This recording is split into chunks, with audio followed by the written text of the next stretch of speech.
Was anyone else as uncomfortable and tense as I was watching this?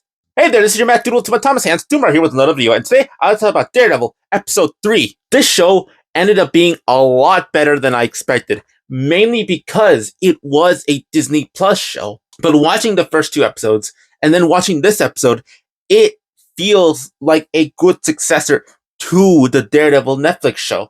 Not that it's perfect. There are still things that I don't really like I said in the last episode, that, Daredevil CGI moving is really weird and it doesn't feel as impactful. But if you can get back to that, you'll probably like it, and especially with this episode, because there isn't really any fighting, and I was surprised I would like that, because we start out with Daredevil talking with White Tiger. I'm sorry, I forgot his name again. About how they're going to be able to win this because they're going to get the witness that saw White Tiger basically save him. But I also like that they were talking about how Matt was trying to say that the White Tiger is going to basically stop being the White Tiger, and that you may actually like it. And you can obviously tell that he's not telling him because, he just wants to let him just be normal. He's basically saying it to himself to basically confirm that, he doesn't need to be Daredevil and that he probably likes it better. And that's probably because in the last episode, he had brutalized those two crooked cops. And speaking of those crooked cops, I am so surprised they are alive. I legit thought they were going to be dead because of how Matt had, beat them up. But apparently they're alive, because when Matt is in the bathroom, he saw one of the cops there who only had, a bruise in his eye. I'm pretty sure that neck of yours should be broken, but you're lucky that you're alive. I don't know what Daredevil did. But that makes me wonder, does this guy know that Matt Murdock is Daredevil or some form of superhero? Because this is the MCU, so they can be as wacky as they want with it. Or does this guy just think that Matt's a really good fighter even though he's blind, which is really weird. But one thing I do like is that because they both were doing illegal stuff, they really can't snitch on each other, because Matt basically tells the guy, hey, if you say anything, you try to literally kill the witness. And the guy is trying to say, well, you were trying to tampering evidence. And it's like, dang. That is smart.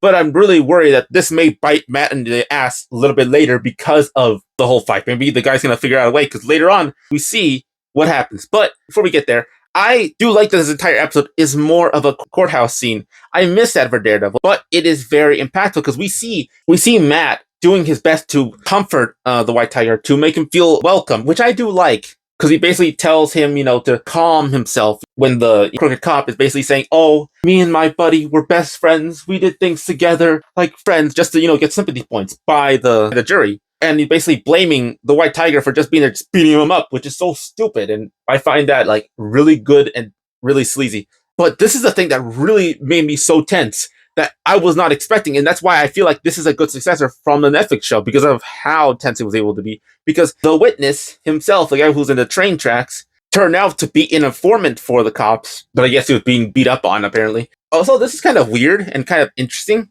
The way to get this guy to actually go with Cherry to reveal everything, he basically gives him coke. Shouldn't that be wrong? Basically giving your witness something that's not good? Or is that something that actually happens in court cases? I know this is probably wrong, and if you are in law, please let me know. I would really like to know. But they try to take him, and I like the fact that during this time, and Matt is, trying to do anything to convince the jury that the White Tiger is innocent, he hears the cops basically say that, okay, the jury cannot be alive, cannot come into the stands. And I'm like, God damn, these cops are terrible. And you can tell that, too, because of the tattoos some of them have.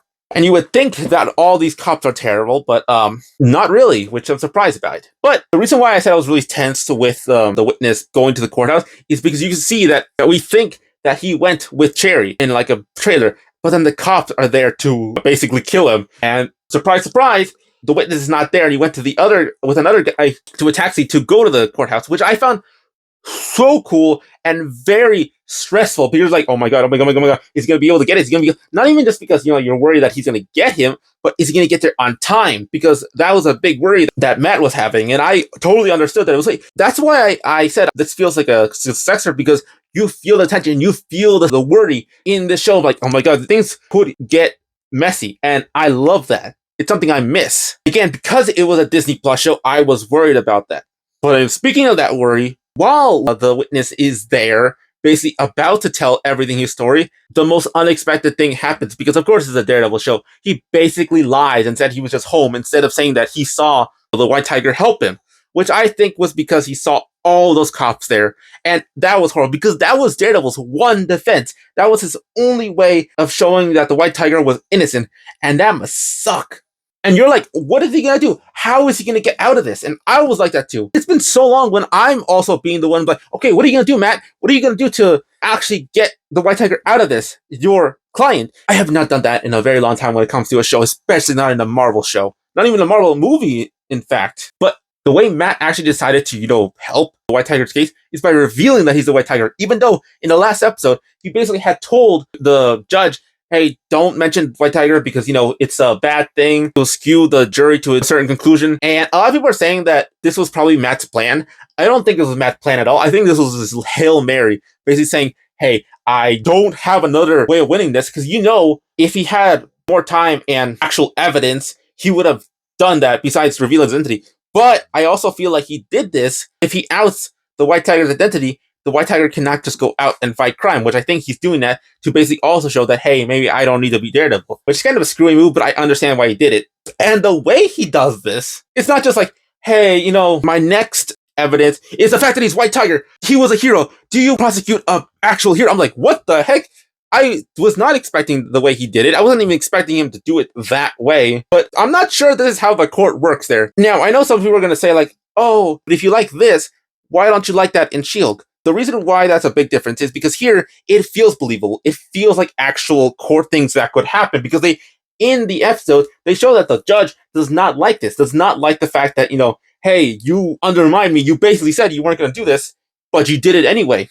And even the other guy was like saying, hey, he basically messed everything up. Oh, and I like the other guy too, the other lawyer that's, for the cops, because he is so slimily very good at his job too, at least the way I see it. And I'll explain that in a little bit later. But the reason why I don't like that in She-Hulk is because it just felt non-believable at all. Like, none of the court stuff felt like it could actually happen, or it felt like it could have, actually succeeded. That's why I don't like it in that. But I know there are different shows, and some of you are going to defend the She-Hulk as much as possible, but that's just my opinion. If you don't like it, that's fine. But I love what Matt does here. He basically goes to the heart of the jury instead of like evidence. Because at this point, he really can't do anything. And I found that smart. And Matt is a very charismatic guy, and I love that. Well, technically, there was evidence.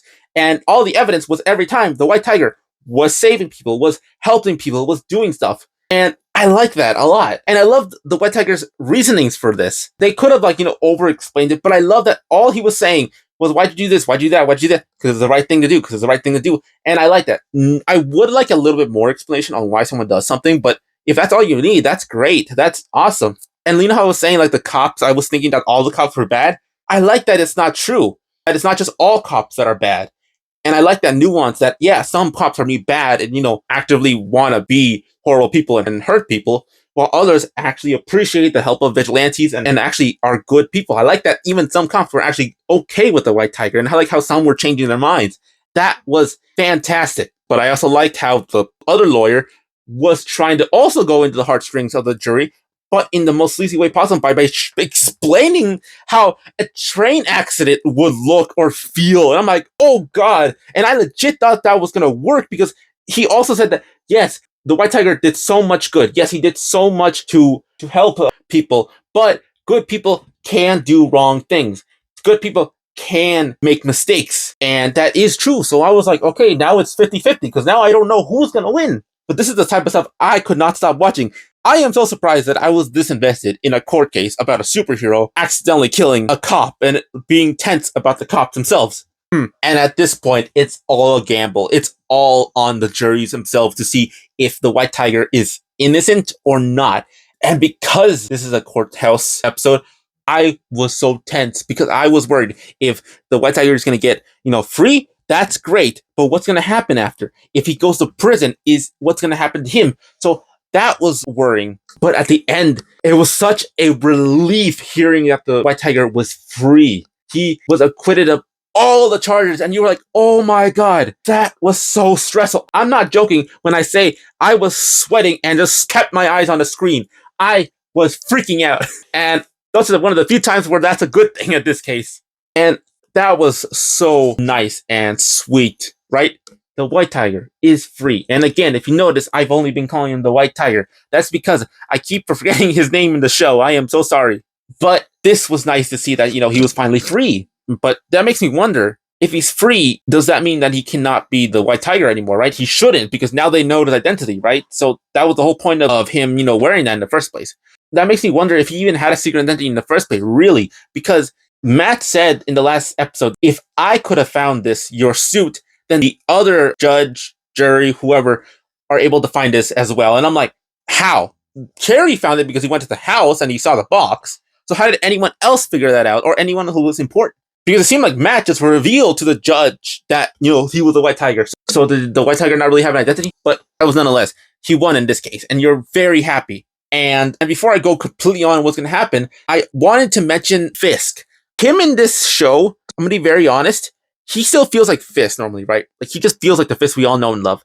But with his tension with Vanessa and how they're doing, it is so wild or weird in this case, because you're like, okay, are they good? Are they not good? Like, what happened? Did Vanessa get more evil than Fisk? Because Fisk apparently is trying to do better, and Vanessa is still trying to, help out in her criminal empire or something like that. And it's really hard to tell if Fisk is actually trying to be good in his own way, or he's just playing everyone, and even playing his wife. Because the beginning of the episode, we saw some people kill some other people in a truck, apparently because of some gang affiliations, and Fisk basically says, just let them kill each other, while Vanessa is trying to say, no, let's keep the order. Because there was a point where some rival gang members, and apparently they're fighting, and then someone had come in, paying them basically to stop the war, which I found really interesting. And people keep calling this one guy a financial Wesley from the whole Daredevil season. And I'm like, oh, that was an interesting way of seeing it. So that's funny. And I had mentioned that the gang members had basically said, I don't work for anyone. I don't work for the mayor's lapdog. And the guy had said, oh, I don't work for the mayor. I work for the man. And I'm like, you're originally thinking Fisk, right? But could they mean Vanessa? Because it seems like Vanessa actually trying to keep the gangs in line, while Fisk is just like, let them do whatever they want. And I'm like, okay, what is going on here? This is also very interesting. But another thing that's really interesting is the fact that, Fisk is very much against vigilantes. I wonder why. It's not like a few have, kicked your ass in a few cases. One literally almost blinded you, right? But it's really interesting seeing what he's planning to do, because he brings in this reporter lady, who I completely forgot to mention in the last episode, is Ben Urich's niece. And I'm like, oh my god, that is fun. And the reason I'm even mentioning her in this episode, and why I'm like pointing it out, is because it seems like Fisk is trying to brainwash Ben Urich's niece into not liking vigilantes, not liking those heroes, even though Ben Urich basically worked with Daredevil. Maybe not him, but his friends. And maybe it's something smug for him, but he's just saying, hey, I killed your uncle, but you're on my side. And I just feel like that's gross. I find it interesting also because he seems like to try to want to get the news to influencers. I know a lot of people do not like that in shows, but the way it did it here, I barely even noticed that she was an influencer. But that's what she's doing. She's broadcasting everything online to the people. And I'm like, that is actually very smart. And very smart for Fisk, using the internet to broadcast to a wider market than the Times or whoever's newspapers, whatever. Because not a lot of people read those anymore. And I found that really smart of him. But this leads me into the White Tiger, because he's free now, right? You expect him to just live on, be himself, actually be able to actually be with his family. And he kind of is.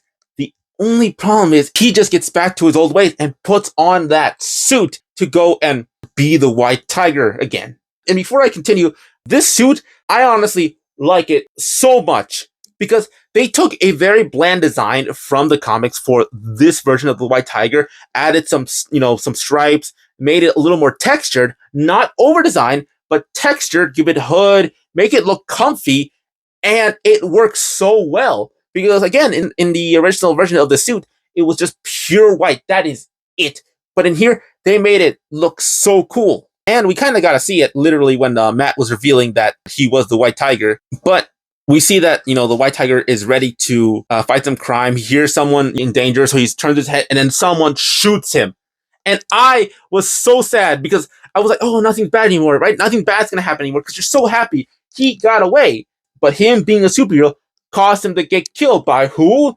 Well, it looks like it's the Punisher, but we know that is not the Punisher's MO. He does not kill heroes. He respects heroes. He just doesn't like criminals that escape, who are murderers, who do horrible things. And you can kind of guess that this guy who killed the White Tiger is part of those cops that, believe that the law does not apply to them and they can do whatever they want, that they idolize the Punisher. And I really hope they do what they do in the comics where the Punisher points out to those type of people that he hates them. I really hope they go in depth how they do it in this comic page. I really hope they do that, because I feel like a lot of people who don't read the comics or don't understand it think that the Punisher likes these people, will endorse them. He does not like cops at all. He does not like people who endorse him. He believes, I've even explained this in the last episode, that the Punisher had put down his shield, put down his military background because it failed him. But he does not want anyone else to do what he does, because to him, he just sees them as the problem as well, which they can be. And I really hope they point it out, because again, most people do not know that that's what the Punisher is like. They just see him as a cool guy with a skull and, kills people, right? But that's not who the Punisher is completely. And I really want Frank to put people in his place. And I really want to see that, even though he's going to probably be in this show for a very short amount of time. But that was Daredevil episode 3. Again, I miss this version of Daredevil. This feels like the Netflix Daredevil show. There was no real fighting. There was no real overusing CGI. Maybe there was some, but not enough to notice it. And the tension was something I missed. That was a big thing that I loved about the Netflix version. They made you so scared for literally everyone in the show. You have Matt trying to do his best to be a lawyer and trying to help this innocent man, but being flawed enough to do it in very shady ways, a place that he's not supposed to. And then the White Tiger basically being a man of honor about why he wants to be a hero, why he feels like it's his responsibility, basically doing the weight with power comes with responsibility, but with this guy. And I respect the actor so much, and I'm so sorry he passed away. I know he was battling cancer, and I hope he rests in peace. I appreciate him for this entire episode. And then with Kingpin, he is as slimy and as unsettling as usual. That's great. I wonder what he's going to do with, Ben Urich's niece. I think she calls herself BB.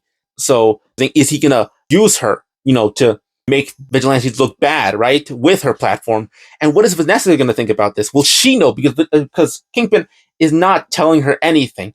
And I'm wondering if she's going to weaponize that. I know I didn't really mention Matt's girlfriend in here, but that's probably because she didn't really do much here. And I don't know how to feel about her, to be honest. She seems interesting. She also doesn't.